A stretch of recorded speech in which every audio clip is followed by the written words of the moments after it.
Let's talk about fear, and let's start with a question.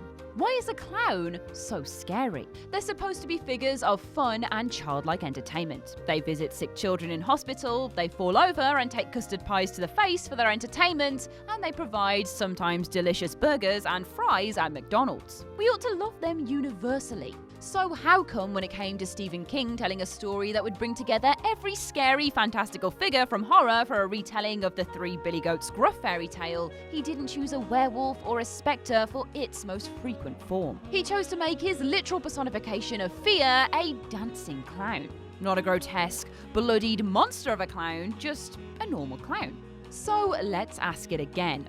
Why is a clown so scary? Well, I am the disgraced children's party host, Ash from What Culture, and this is the disturbing truth behind Pennywise.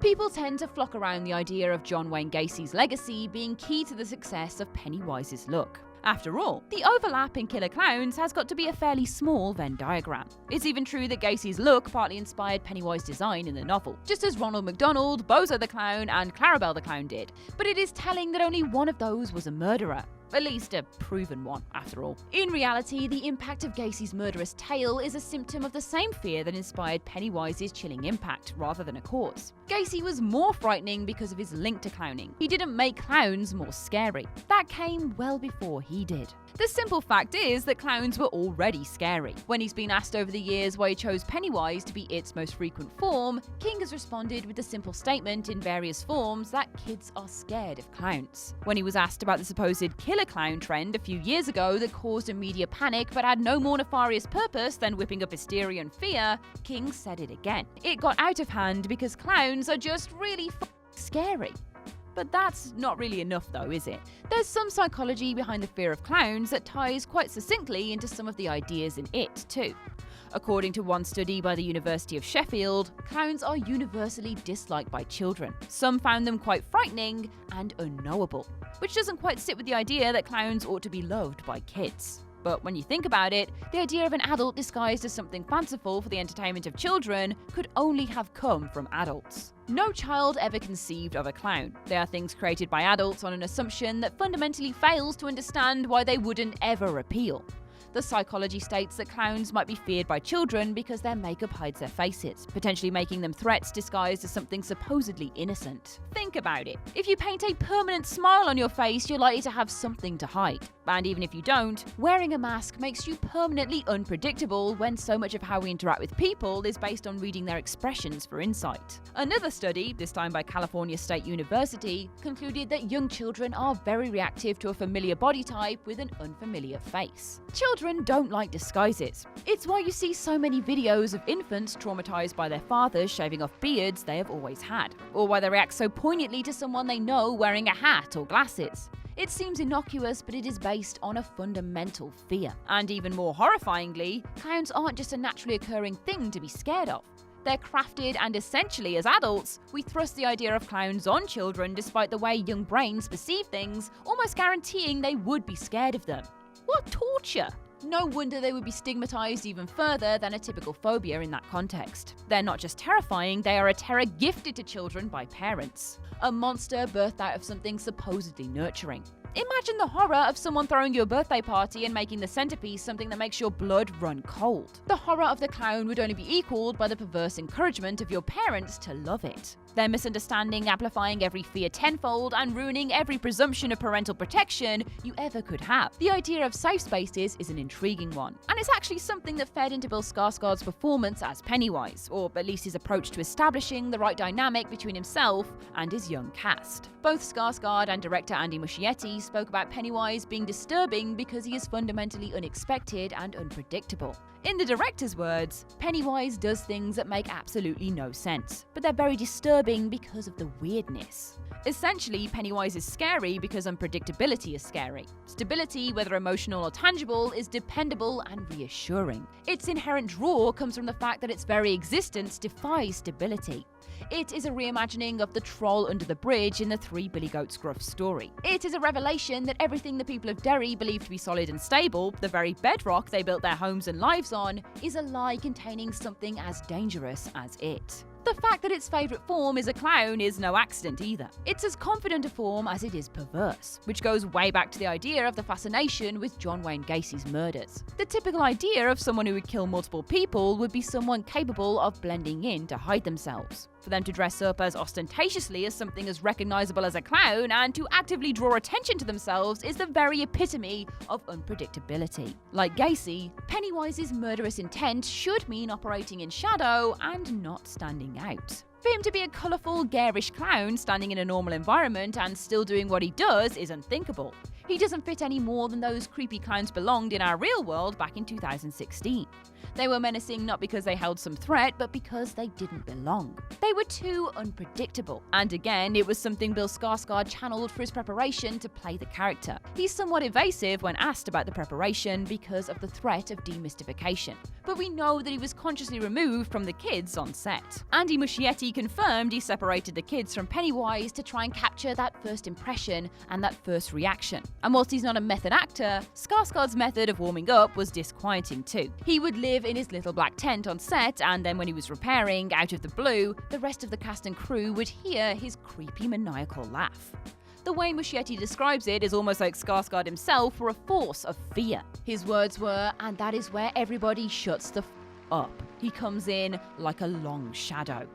There is something to be said about the merit in authentic fear, even when it is part of a performance. That's why Stanley Kubrick was so happy to basically break the law in order to get a truly incredible performance out of Shelley Duvall in The Shining. There was nothing to say Duvall wouldn't be capable of performing well, but Kubrick took it a step further, enforcing method through what amounted to abuse. The results play out on screen in a morbid, fascinating way that is almost too perverse to watch. To his eternal creepy credit, Bill Skarsgård decided on a similar approach to making sure he made a mark on the Losers Club in far more than a disposable way. He did so, with help from the filmmakers of course, by building a mythology for the character and protecting it from being uncovered and demystified. In a weird sort of way, just as it itself fed off the fear of the characters, Skarsgård's performance, like Jack Nicholson in The Shining, fed off the authenticity of his co-star's emotions. That in itself begins to help explain exactly why it works so horrifyingly well as a character.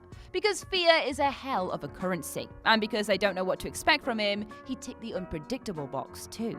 Going back to the film again, that disconnect between parents and children is an important part of what makes Pennywise specifically so powerful and so terrifying. Because Stephen King doesn't just base his monster's fear factor on something as innate as clowns are creepy, regardless of him explaining Pennywise that way repeatedly. Were he just a conventional evil clown archetype, Pennywise would kill any old kids. He would terrorize them to make them taste better, more on that soon, and he'd have his fill and move on. But he's not as blunt and unimaginative as that. Pennywise's targets, the Losers Club, all have something else that serves not only his desires for tastier prey, but also King's own ideas of fear and vulnerability. Remember the idea of a clown inherently tying into how kids would perceive their parents and how protected they would feel. That specific vulnerability, one bred from isolation and abuse, is very much a mirror of that feeling and a means to amplify the terror. For King, Pennywise is irresistibly drawn to the Losers Club because they are already broken. They're abused or bullied or in some other way shaped by trauma. They've been through something that caused a premature loss of innocence and installed something in their minds that would help it get its claws into them. It identified a doorway in them created by abuse and trauma and alienation, all of the things that make them the Losers Club and which are worn as perverse badges of honor and pushed Pennywise through it. Pennywise thrives on control. His powers amount to manipulation, which relies on his ability to get his victims to dance to his tune.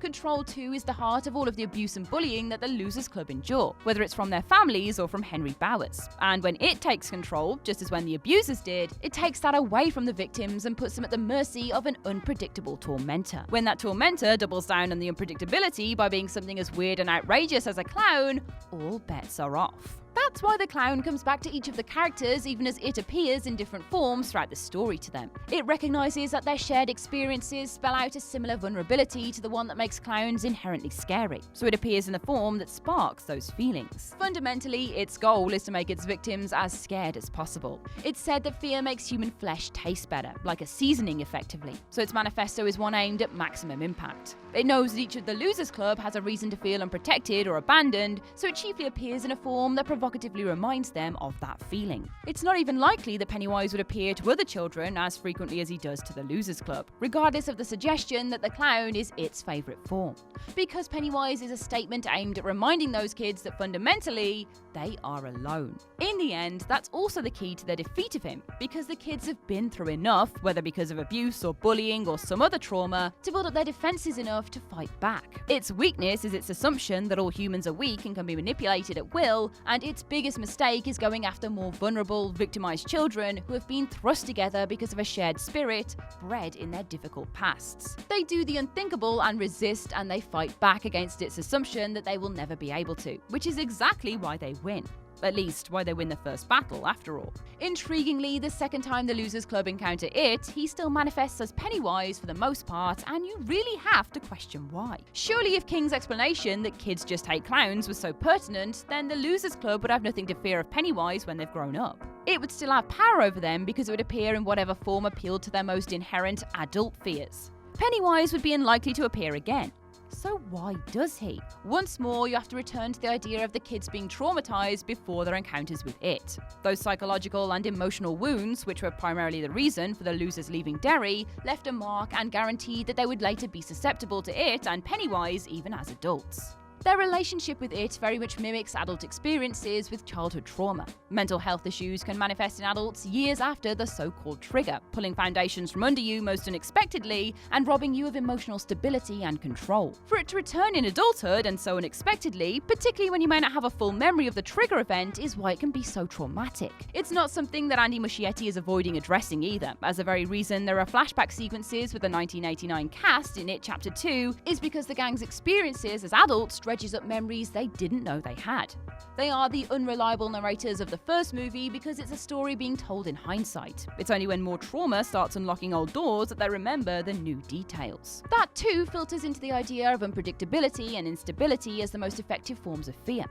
Pennywise is the harbinger of old fears. He takes away the safe space of the adulthood from the grown-up Losers Club, and they are immediately thrust back into those vulnerable states. They become no more than children once more, albeit ones with more experience, whose supposed armor is stripped away. It doesn't matter that they beat it before. It doesn't matter that their abusers are no longer around. It doesn't matter that most of them escaped Derry and everything that defined it as a place that needed to be escaped. They are back to being the Losers Club, scared, vulnerable, and preyed upon. In the end, the simplest way to express that, at least in the lexicon of Stephen King's horror works, is to once again more torment them with an inherently childlike fear. Because, as the master says, clowns are just really scary. And that is how Pennywise scrambles your head. What do you think about all of this clowning around? Share your thoughts in the comment section below. I've been Ash, and this has been What Culture. Don't forget to like, share, subscribe, and we will see you all again soon, since we all float down here. Thanks for watching.